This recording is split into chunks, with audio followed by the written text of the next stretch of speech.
Video দেখছেন। আমি এই মুহূর্তে পোকারা শহরে আছি। এই যে দেখেন ওই যে টেম্পল, এই টেম্পল, তারপরে মানে এই পাহাড়টা, এই পাশে একটা পাহাড় দেখেন ওই যে, যেটাকে সারাংকট বলে। এই পাহাড়টা সবার উপরে উঁচা, এটা আমরা গেছিলাম আজকে। এখানে সূর্য উঠে এখানে দেখতে মানুষ যায় সকালবেলা ভোর 4:30টায়। আমি যে হোটেলটাতে আছি, আমি ছাদে আছি, দেখেন এই হোটেলের একদম কাছে। ক্যামেরাম্যান আসেন, এই যে দেখেন, এই যে একদম এখান থেকে দেখাই, এই দেখেন এই যে পানি দেখাচ্ছে, দেখেন পানি এই পাশে দেখেন, ক্যামেরাম্যান এই পাশে। ইয়েস, আসেন আসেন আসেন। এই যে লেক পানি দেখা যাচ্ছে কিনা, লেকের পানি, এই যে দেখেন ওই যে লোডের মাথা ওই লেকের পানি দেখা যাচ্ছে, এই পাশে পানি দেখা যাচ্ছে। তো তার মানে কি বুঝলাম যে লেক থেকে, লেকের পার থেকে, তার মানে কি বুঝলাম লেকের পার থেকে আমরা একদম 1 মিনিট 2 মিনিট দূরত্বে আছি। এই হোটেলটা ভাড়া মাত্র 1500 টাকা। পুকারে আপনি আসলে এই হোটেল থাকতে পারেন।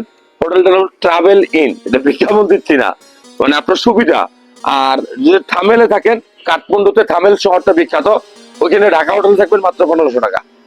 আর বিমানের টিকিট যদি আপনি 1-1.5 মাস আগে কাটেন, তাহলে 20-25 হাজার টাকাতে আপনার বিমানের টিকিট হয়ে যাবে। এটা স্বাভাবিক। 30,000 টাকার মধ্যে বিমানের টিকিট হয়ে যাবে।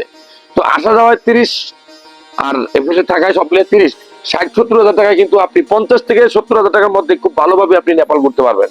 তো যারা নেপাল আসতে চান এই ভিডিওগুলো শেয়ার করবেন, অনেকেই তথ্যগুলো জানেন না, জানবেন।